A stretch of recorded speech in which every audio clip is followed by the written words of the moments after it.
Okey, kali ini cikgu akan terangkan tajuk 4.2 iaitu dalam bab 4, subtopik yang kedua, pertahanan badan. Baik, bagaimana badan kita mempertahankan diri dari dijangkiti penyakit? Apa yang badan kita buat jika ada patogen menyerang? Bila patogen menyerang, badan kita akan melawan melalui 3 peringkat. Okey, patogen tu masih ingat lagi dalam bab topik sebelum ni iaitu sama ada bakteria ataupun virus. Okey, so bila patogen menyerang, badan kita akan lawan melalui 3 peringkat. Okey, peringkat pertama iaitu pada barisan pertama, iaitu di luar badan. Okey, patogen ni akan boleh memasuki badan kita melalui pelbagai tempat. Sama ada dalam rongga terbuka, iaitu pada mata, telinga, hidung ataupun faraj. Ataupun boleh masuk melalui semasa respirasi, iaitu semasa kita sedut udara yang tercemar. Ataupun semasa perkumuhan, iaitu pembuangan air kecil ataupun peluh. Ataupun semasa pencernaan, iaitu bila kita makan makanan atau minuman yang tidak bersih. Ataupun patogen boleh masuk melalui luka pada kulit yang terbelah. Okey, apa barisan pertahanan pertama buat untuk bertahan bila diserang? Okey, apa yang mereka buat pada barisan pertama ni iaitu kulit. Kulit kita sangat liat dan tebal. Okey, so susah untuk ditembusi. Okey. Jadi tak susah untuk patogen menembusinya. Dan peluh juga akan keluarkan bahan kimia yang boleh membunuh bakteria. Ataupun pada setengah tempat yang mempunyai membran mucus, iaitu lendir. Contohnya di tempat seperti hidung yang mempunyai bulu hidung untuk menapis, telinga iaitu ada lilin dalam telinga, mata mempunyai air mata, faraj mempunyai lendir yang keluar. Okey, ini barisan pertahanan pertama buat. Okey, seterusnya kalau ada kulit yang terbelah akibat kecederaan. So ini akan membuka ruang kepada patogen untuk masuk. Bila luka di sini, okey, bila ada kulit yang luka dan terbelah di sini, so patogen akan mudah untuk masuk ke dalam darah ya.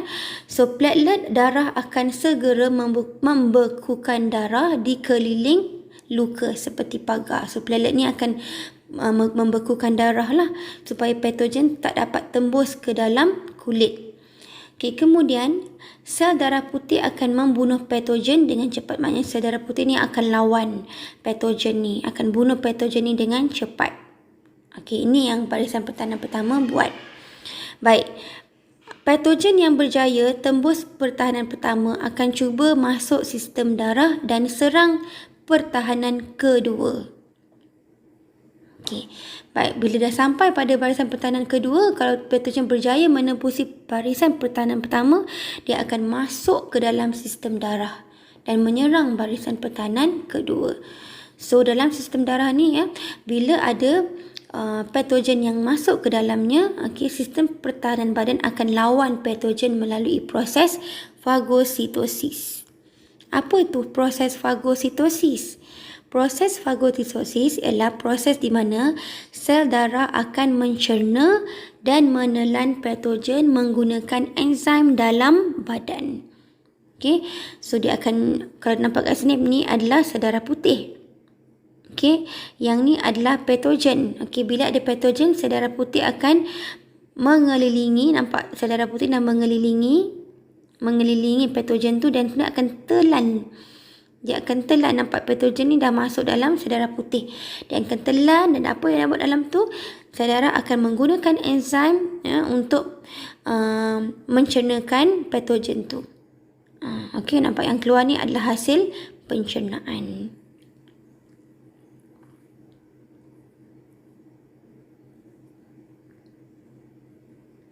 Okey, seterusnya barisan pertahanan yang ketiga. Okey, ini yang ketiga, barisan pertahanan ketiga. Baik, bila patogen berjaya menembusi pertahanan kedua tadi, patogen akan serang pertahanan ketiga iaitu keimunisasi badan. Okey, bila patogen masuk dalam darah, patogen akan keluarkan antigen. Okey, patogen akan keluarkan antigen dan antigen ni boleh dikesan oleh sel darah putih. Okey, sel darah putih ni akan cuba lawan Sel darah putih dapat kesan antigen, sel darah putih akan merangsang protein untuk hasilkan antibody untuk lawan patogen tu. Okey, so antigen ni dikeluarkan daripada patogen dan antibody ni dikeluarkan daripada sel darah putih. Okey, seterusnya keimunan badan. Okey, kita nak fahamkan apa tu keimunan badan. Keimunan badan ada beberapa jenis ada dua, iaitu keimunan aktif dan keimunan pasif. Dan keimunan aktif ni iaitu badan hasilkan antibody sendiri bila ada antigen dari patogen. Maknanya keimunan aktif ni ia terhasil bila ada antigen daripada patogen. Bila ada antigen dari patogen, sel darah akan menghasilkan antibody. Baik, ada dua jenis keimunan aktif ni, iaitu secara semula jadi ataupun buatan. Secara semula jadi iaitu kita dapat selepas dijangkiti penyakit. Contohnya bila seseorang tu kena chickenpox, kemudian bila seseorang tu dijangkiti penyakit chickenpox, badan dah ada selepas itu badan sudah ada antibody terhadap antigen chickenpox tu secara semula jadi. Jadi seseorang tu tidak akan kena penyakit chickenpox lagi lah, sebab badan dia dah ada pertahanan kepada penyakit itu. So maksudnya di sini keimunan aktif semula jadi kita dapat bila seseorang tu sembuh daripada penyakit. Dan jenis ini, keimunan ini ia kekal lama. Ia kekal lama.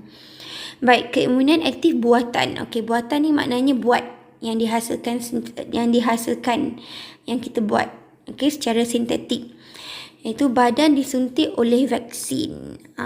Vaksin. Apa tu vaksin?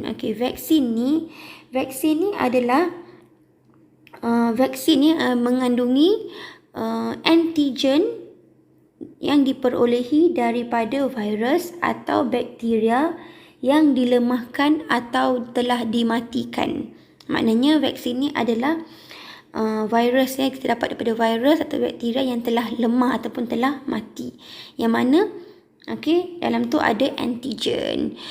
So badan akan merangsang antigen terhadap penyakit itu sebagai pertahanan dan ia kekal lama. Seterusnya keimunan pasif. Badan dapat daripada antibody. Badan mendapat antibody daripada sumber luar. So contohnya keimunan pun sama juga, ada semula jadi dan juga buatan. Keimunan pasif semula jadi secara natural, iaitu masa kita kecil, semasa menyusu ibu. So badan akan menerima antibody secara semula jadi semasa menyusu ibu sewaktu kecil. Susu ibu boleh memberikan pertahanan beberapa bulan sahaja selepas bayi dilahirkan. Maknanya ia tidak bertahan lama. Yang kedua, buatan. Buatan ni kita terimalah yang kita dapat, yang dihasilkan, yang dibuat oleh manusia. Badan kita terima kita dapat bila badan menerima suntikan anti serum untuk lawan penyakit tertentu untuk seketika sahaja. Maknanya anti serum ni kita dapat disuntik ke dalam badan pesakit untuk melawan penyakit yang tertentu. Selepas beberapa ketika antibody ni hilang dan hanya bersifat sementara. Maknanya dia tak kekal lah. Seterusnya, bagaimana hendak kita meningkatkan keimunan badan? Bagaimana cara kita boleh tingkatkan keimunan badan kita?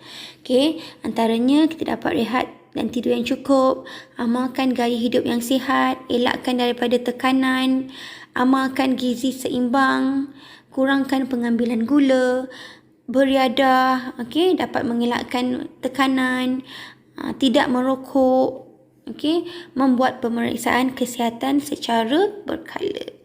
Kalau kita tidak melakukan semua ini, kita akan mudah sakit. Kerana kita punya sistem keimunan kita menjadi lemah. Okey, kalau kita tak tidur rehat yang cukup, okey, dia tak mengamalkan gaya hidup yang sihat, okey, dia akan membuatkan sistem keimunan kita menjadi lemah.